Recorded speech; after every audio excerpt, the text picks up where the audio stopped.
So Remington has been prepping the running board for the Super Beetle. So this one is what they look like before.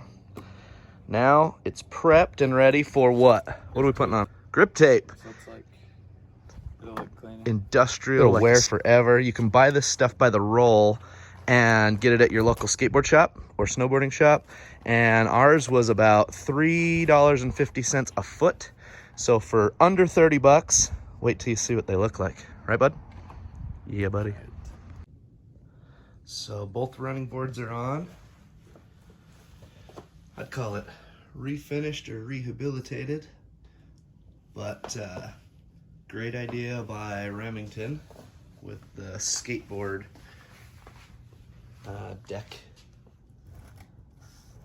Turned out pretty good.